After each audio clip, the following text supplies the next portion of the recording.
Una de las sentencias más citadas en la filosofía es aquella que se atribuye a Cicerón y que dice que filosofar es, en esencia, aprender a morir. Esta sentencia la cita José Saramago en su novela Las intermitencias de la muerte, una novela que propone una de las alegorías más incisivas de la narrativa contemporánea. Nos muestra un país en el que de manera inexplicable la muerte deja de actuar, la gente se deja de morir. Y este acontecimiento, lejos de inaugurar una era de plenitud o de sosiego o de felicidad absoluta, lo que hace es lo contrario, desencadenar una crisis social, política, religiosa y moral muy profunda. La novela se inscribe en esta medida, yo creo, dentro de la tradición de la fábula filosófica y puede verse, ¿por qué no?, como un experimento mental que interroga el valor del límite, de la función simbólica de la muerte y la fragilidad de la ética institucionalmente hablando. Saramago nos pone en evidencia que la muerte no es solamente un final biológico de la vida, sino un principio estructurador que nos encara con el sentido de la vida y que su desaparición, en este caso el experimento de hacer que la muerte se ausente, también pone en jaque la dependencia del poder, de la moral, de la religión respecto a la finitud humana. Desde la primera página, el narrador nos anuncia un hecho extraordinario, casi milagroso, con una sobriedad burocrática en la que señala al día siguiente no murió nadie. Esta frase, aparentemente simple, inaugura el núcleo conceptual de la novela y se evidencia que la muerte funciona como una institución silenciosa, indispensable para el orden social. Los hospitales se colapsan, las aseguradoras entran en crisis, los sistemas de herencia se paralizan, las funerarias quiebran y los seres humanos se ven enfrentados a un límite de lo que consideraban inmoral antes. El Estado, en esta medida, y Saramago hace una crítica mordaz, valiéndose del ridículo también, en la que ironiza cómo el Estado aparece como una entidad incapaz de gobernar sin esa certeza del final.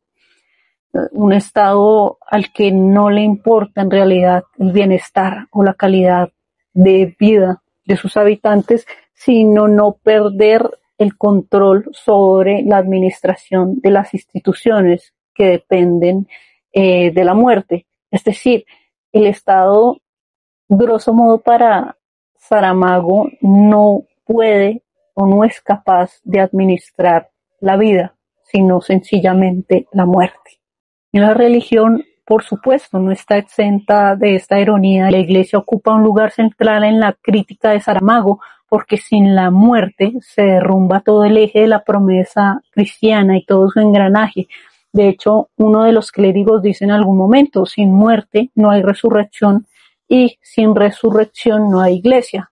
Y esta afirmación, que también parece muy sencilla y muy banal, nos dice o nos revela cómo la fe institucional no se sostiene en realidad en lo que debería sostenerse, en el amor al prójimo, sino en una gestión y en una instrumentalización del miedo.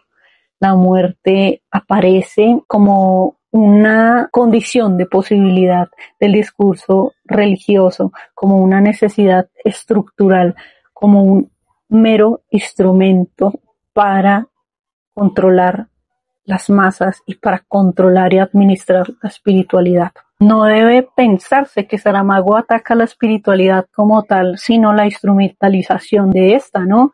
De la muerte como una amenaza y como una garantía de obediencia. Hay un plano íntimo en el que la suspensión de la muerte se expone como una violencia aparentemente menos visible, pero mucho más oscura y perturbadora, cuando los ancianos y enfermos terminales, condenados a una agonía infinita, se convierten en una carga para las familias. Estas optan por soluciones clandestinas, trasladan a los moribundos, por ejemplo, a países donde la muerte aún existe, o hacen acuerdos con la mafia, incluso el Estado mismo. Algo que nos expone Saramago con amarga ironía, que no nos habla como tal de una crueldad excepcional, sino algo que es normal en la humanidad. Hay una parte en la que él dice que la gente hace lo que siempre hace cuando se ve superada por sus circunstancias. También hay una parte en la que Saramago nos dice que los seres humanos han matado por sí mismos más gente que la muerte misma, ¿no? Y esto nos pone frente a una de las ideas éticas más centrales de la novela de Saramago, y es cómo la moral humana es frágil y condicional y funciona mientras el sufrimiento tenga un límite temporal, y cómo cuando ese límite desaparece o se pone ahí, digamos, nos pone en contraposición, emerge el egoísmo, el cansancio y la renuncia del cuidado por el otro. Es decir, cómo ante los límites nuestra moral desaparece y nos deshumanizamos completamente. Esto puede verse para mí en ese giro decisivo que Saramago hace en la novela cuando la muerte se convierte en un personaje, cuando escribe cartas violetas, cuando reflexiona sobre su función, cuando comete errores administrativos graves, ¿no? Este recurso, esta prosopopeya radical, invierte un poco el eje del juicio moral, y es como la muerte tradicionalmente temida, monstruosa, aparece como reflexiva, como responsable, incluso compasiva, mientras que los seres humanos se muestran crueles, egoístas, oportunistas. Y este es uno de los momentos más significativos de la reflexión de Saramago. La muerte dice, también yo aprendí algo con los humanos. En cambio, los humanos aprendemos algo cuando nuestra moralidad se ve o se pone a prueba en los límites. Esta sería una pregunta que Saramago nos deja en el aire, por supuesto. La humanización de la muerte en Saramago, creo yo, que no busca redimir a la muerte como tal, sino desnudar a la humanidad misma y sus límites.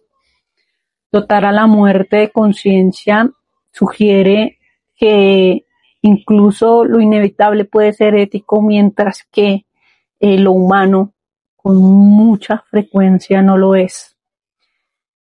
Y acá viene, creo yo, la parte más bonita o estética de Saramago, y es cuando el arte, el amor, se tornan en una suspensión del destino y del egoísmo que a veces invade la raza humana.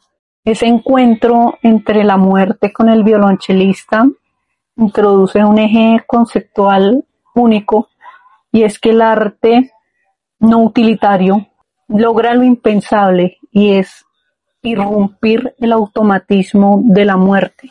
Cuando ella escucha la música, dice que hay algo en la música que no encaja con su oficio.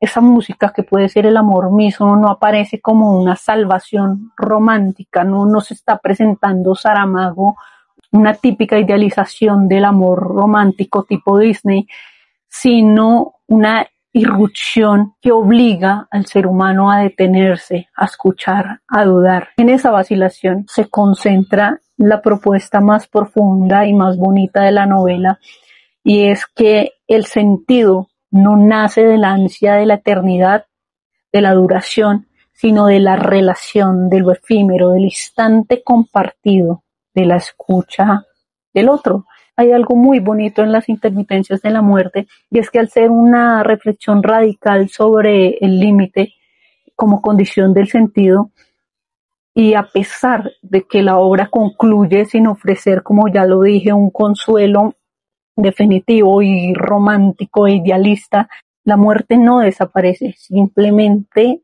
vuelve, pero transformada.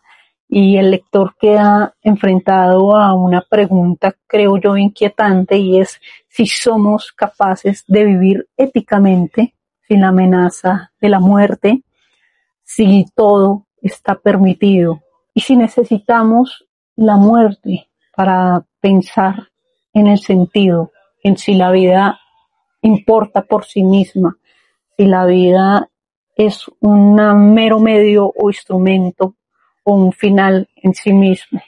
Esta es hoy mi invitación a leer a Saramago. Esta es mi forma hoy de acercarme a Saramago.